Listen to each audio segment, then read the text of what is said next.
We greet each other tonight again in the wonderful name of Jesus. Good to be in the house of God again. Tonight we just want to deal just a bit on one or two studies on faith in action.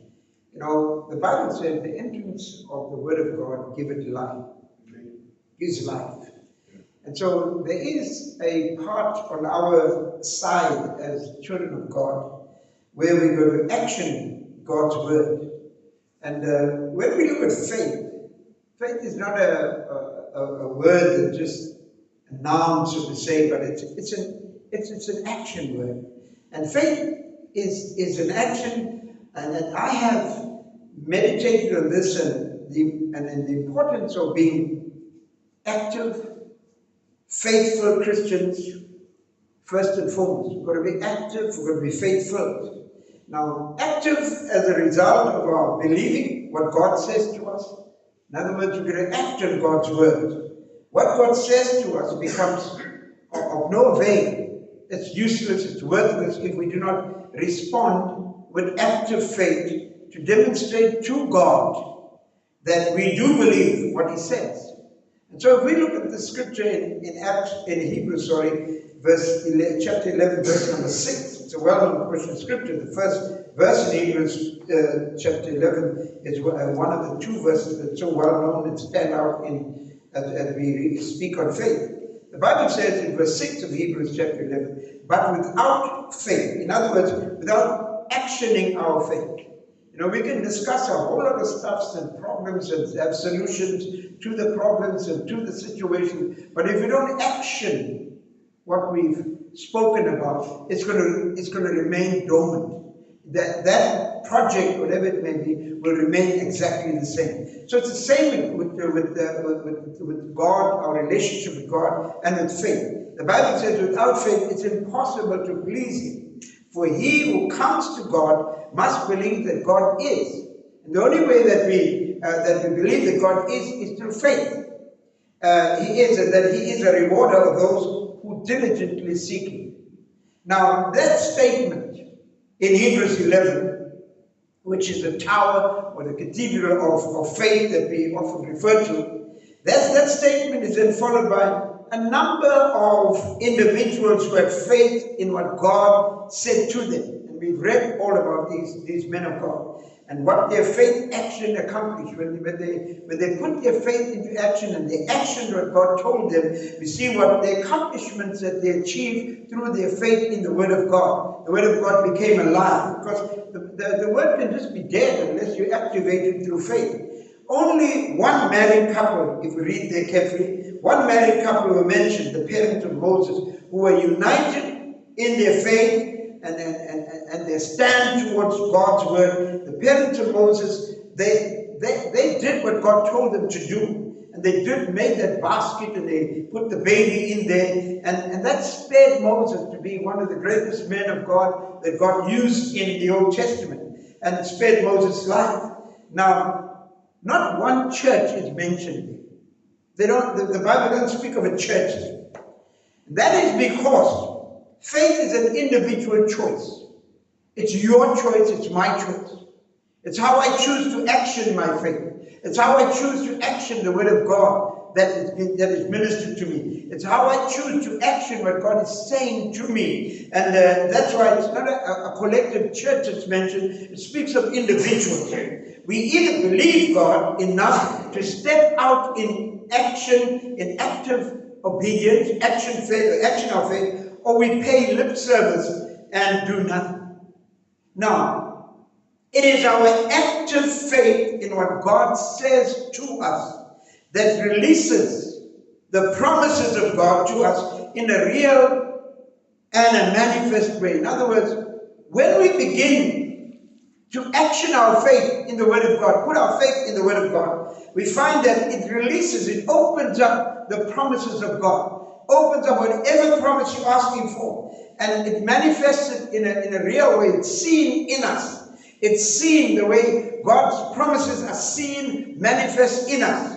And the second thing, if with active faith, is God and us working together. Now, when we put our faith in the Word of God, then if we come to a point where we're working together with God. Now, if you see the book of Acts chapter 3 verse 1 and 9, 1 to 9 rather, I'm not going to read the whole thing, it's just 1 or 2 verses I'd like to read. And I just want to show you an example of the healing of the lame man, the crippled man. In Acts 3 we read of the miracle of the healing of the lame man, the gate beautiful. Now Peter and John were on their way to a prayer meeting. When they encountered that crippled street beggar, there were a lot of them those days, like we got now as well. They stepped out in faith and declared, "Silver and gold have I not." And listen carefully to that verse of scripture. "But what I have, I give to you." Now, what did they have? They had the word of God.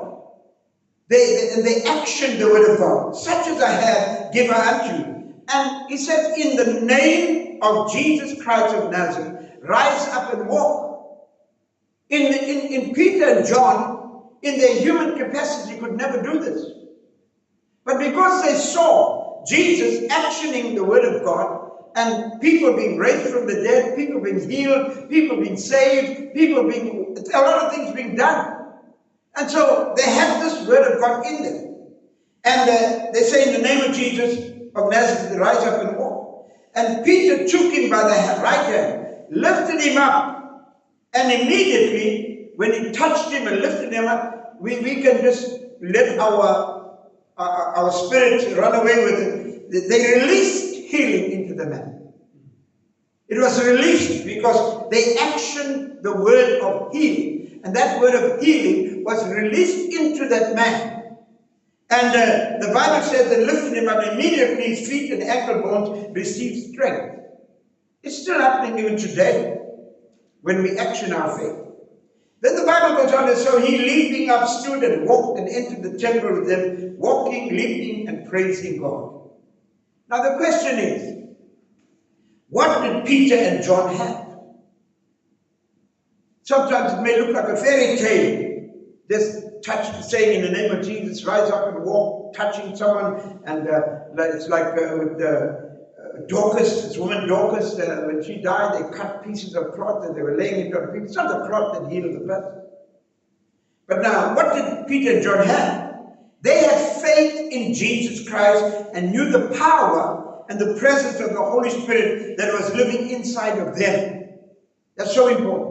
Your body is a temple of the Holy Ghost. So they have faith in Jesus Christ. And because their body is a temple of the Holy Ghost is living inside of them. Then because of that, they released what was within them. You know, many times as Christians, we have doubt. We wonder, can it happen? Can it not happen? Will it happen? Will it not happen? But yeah, they were convinced. And so they actioned what was in them. They released what was within them to bring healing and deliverance to a man that was a total stranger to them. Total stranger to them. They released them. When they were questioned as to how that miracle happened, the reply of Peter was, "And his name, Jesus Christ, through faith in his name, has made this man strong." Has healed this man. Not me, not John, not anyone. He said, "We just vessels. We just a vessel that contains the word of God, that contains the power of the Holy Spirit, activating that power of the Holy Spirit with faith. Whom ye see and know, yes, the faith which comes through him has given him this perfect soundness in the presence of you all." That's in Acts 3:16. Now, in these days that we are living in, we see a lot of things happen. And they're confounding us as Christians. And the name of Jesus Christ and his living, vital presence within them, Peter and John, and many other disciples, and you and I. It is the Holy Spirit that gave Peter and John, that can give you and me sufficient faith, stir up our faith, action our faith within us to make a miracle happen, to make something happen. Doesn't necessarily have to be raising someone from the dead, but there are things in your life that need faith in God, and so you go to action. So it's the presence of the Holy Spirit in our lives. And if we, or Peter and John, had simply walked past the crippled man, being more focused on the prayer meeting than the needs of others, then that miracle would have never happened. See, God works to men through men. He must work through someone.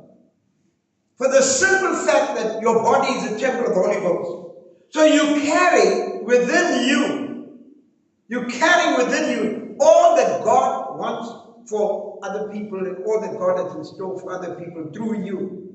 And so it's your faith action. You action your faith. You activate it, in other words. And so the faith had to be released. And Peter and John released their faith to bring about a God-glorifying miracle. We can praise God for that. People make songs of that, but we've got to really live this thing. The questions have to be asked tonight to us as Christians. How real is the word or the voice of Jesus to us today? How real is it?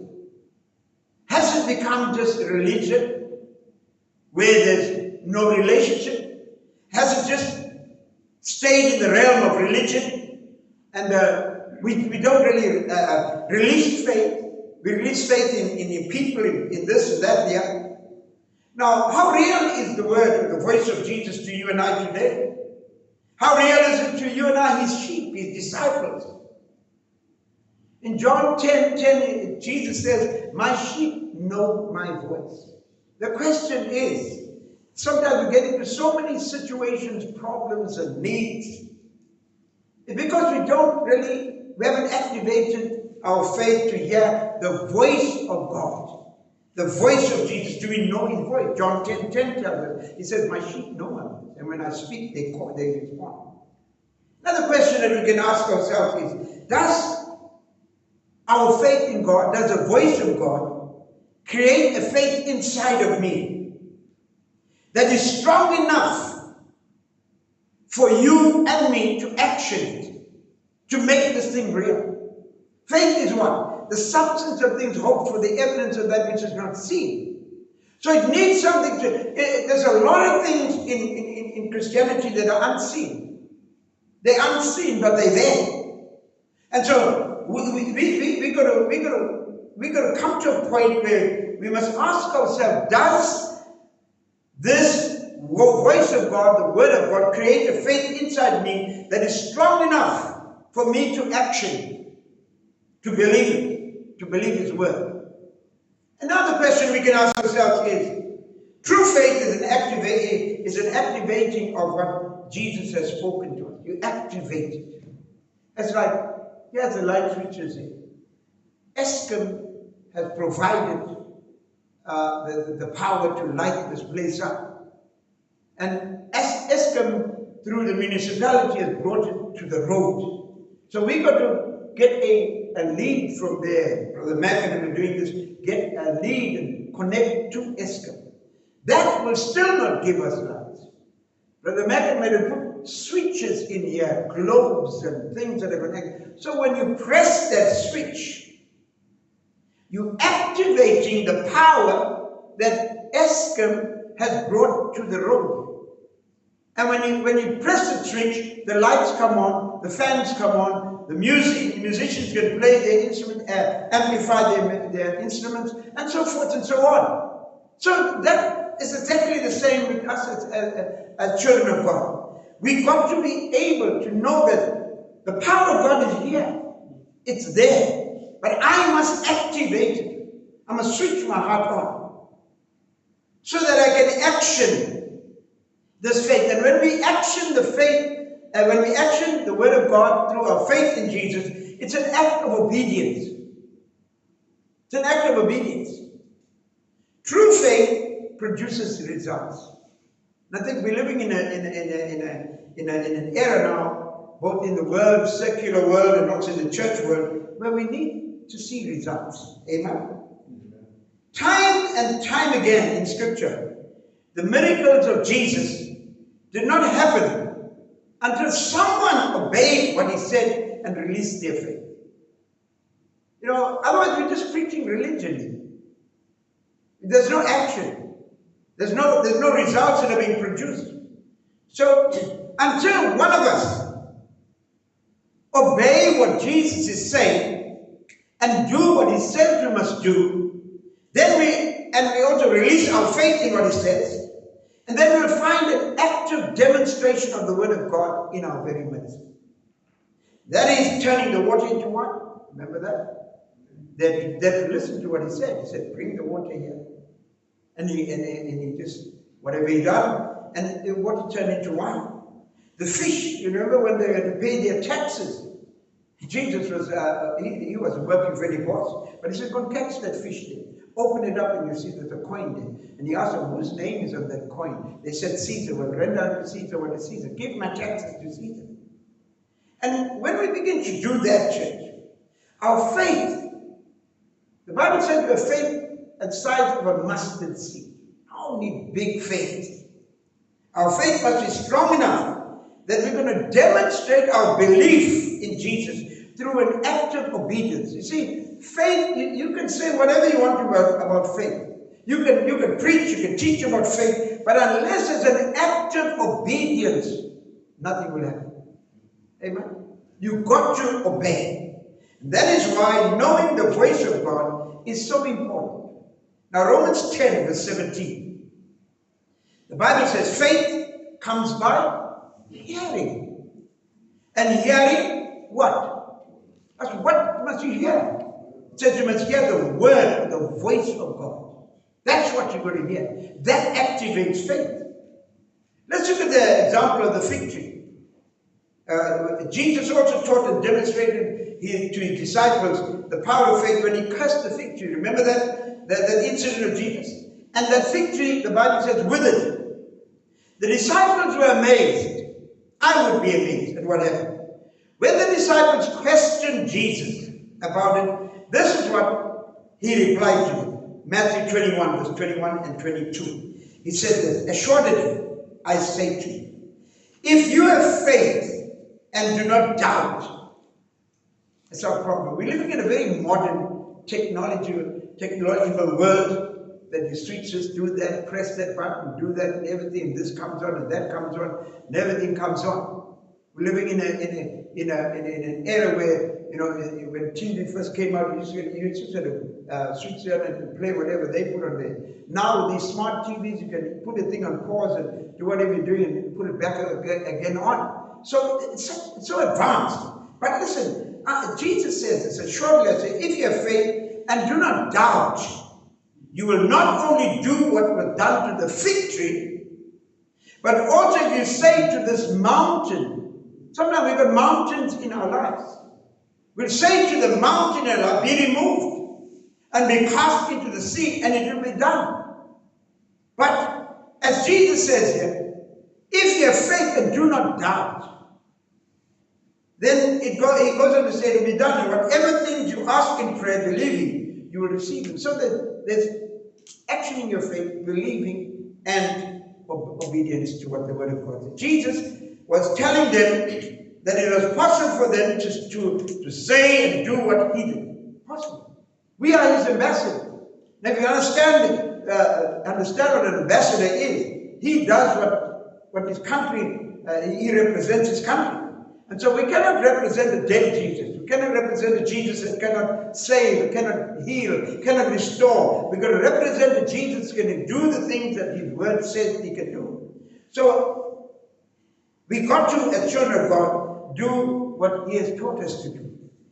Jesus desires that we know, as Christians, the God factor that dwells within us.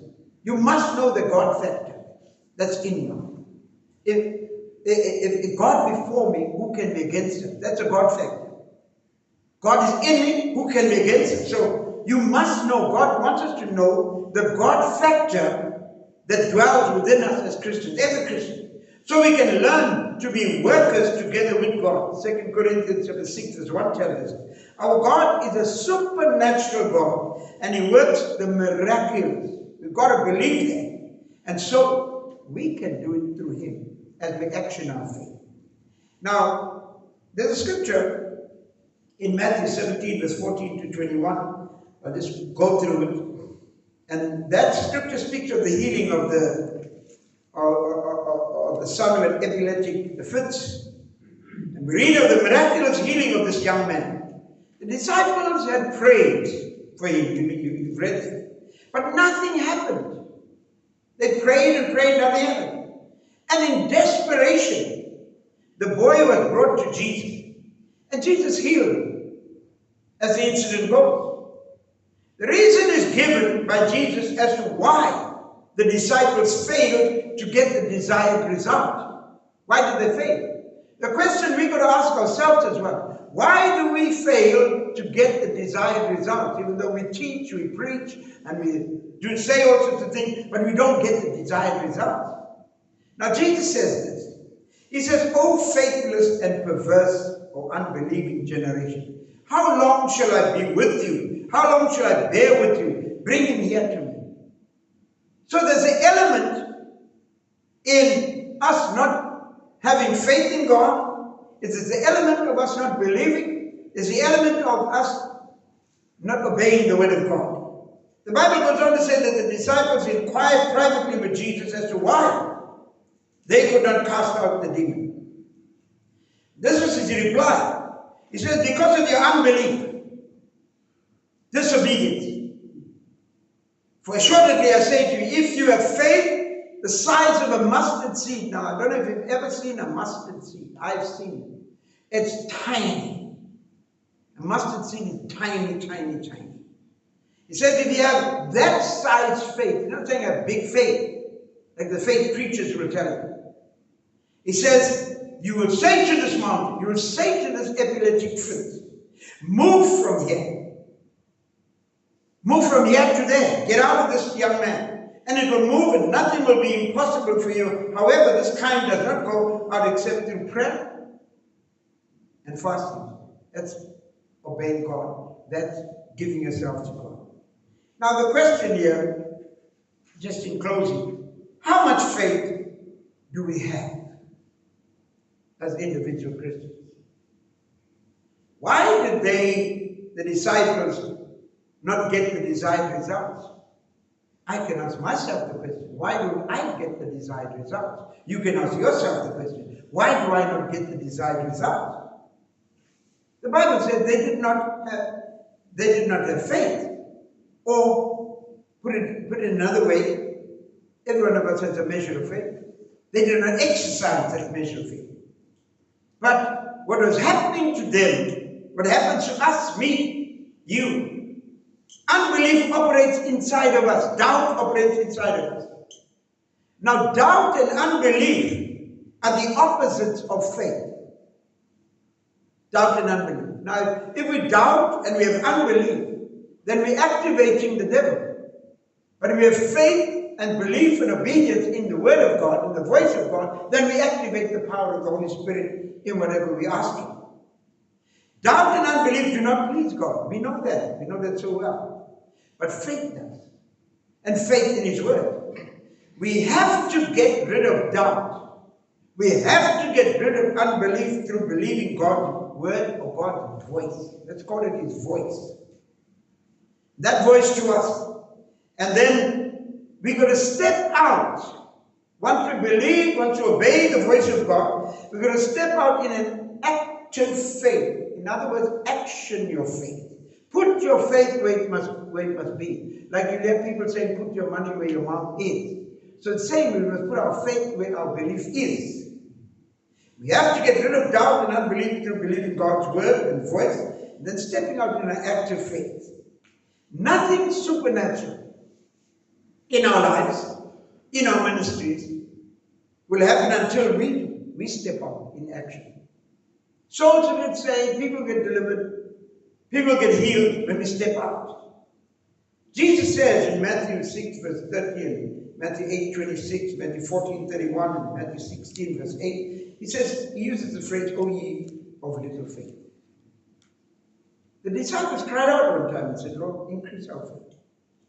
On one occasion, Jesus was out in a boat. You remember that so well. And the disciples, with his disciples, and when the storm blew up, storms just came in the Sea of Galilee. And the Bible says they panicked. I would panic. You would panic as well. And they were filled with fear. You would be filled with fear as well as I would be. But after Jesus rebuked the storm and brought about a great calm, this is what he says to his disciples in Mark chapter 4, verse 34 to 41. He says, "Why are you so fearful?" Why? Why? How is it that you have no faith? In natural faith, the original says, how is it that you don't activate the measure of faith? How is it that you don't action your faith? Jesus was not speaking to unbelievers. He was speaking to believers. He was speaking to disciples. Why are we so slow to learn the principles of Christian faith as revealed to us by Jesus Christ? Why? We got to ask ourselves, why am I so slow? Why are you so slow? Sadly today, this is also true of so many professing Christians. Fear dominates instead of faith. That's going to change. Fear mustn't dominate our lives. Faith must dominate our lives. Fear has to be forced, right? Fear has to be faced, rather. And fear has to be dealt with. And God has the answer to that, to the way we must deal with fear. We've got to deal with truth. We've got to deal with it. The Bible says in Galatians 5, 6, and 1 John 4, faith works through love. Faith works through love. If you know the love of God and the love of the Word of God, the love of the Word of God, then you find that faith has to work through something that you love. When you love something, it works for you. When you hate something, it doesn't work for you. Love conquers fear. And because it conquers fear, it allows faith to rise up within us, so that we can live a God-pleasing life. The question is to you and I tonight is, how much faith? What's the measure of faith? How much of that mustard seed size faith do we activate or action? According to the teachings of Jesus, we only require a little faith to start. Little faith. We don't need much. As we learn to obey God in a practical way, we've got to be practical. Like I said to you in the beginning, that faith is an action word. It's a verb, so to say. It's a doing word. And our faith will grow as we action it from day to day, and as we begin to exercise it. And in Matthew 9, verse 29, Jesus says this, according to your faith, let it be to you. So the measure of the blessings of God, the measure of the workings of the manifestation of the Holy Ghost in your life will be according to the measure of your faith. It will be there. Now you can release your faith in the word of Jesus today. In your situation, in your home, in your circumstance, in your ministry, in whatever it is, you release your faith into the words of God. In the Bible, we also going to take God at His word. He says, heaven and earth shall pass away, but my word shall remain forever. He says to us that the grass will wither, the flower will fade, everything will die. But He says, my word remains forever. And so that's where we're going to take our faith and put it into the word of God. Because have you not said, and shall you not do it, Lord? So we're going to action God. And we're going to start doing this today. So I'm trusting God that you're going to look to the Lord and action your faith also as a child of God. And let's look to the Lord. Let's stand together tonight as we just trust God to help us tonight as we reinstate the workings of God in our life. And say, Lord, help me, strengthen me. Have faith.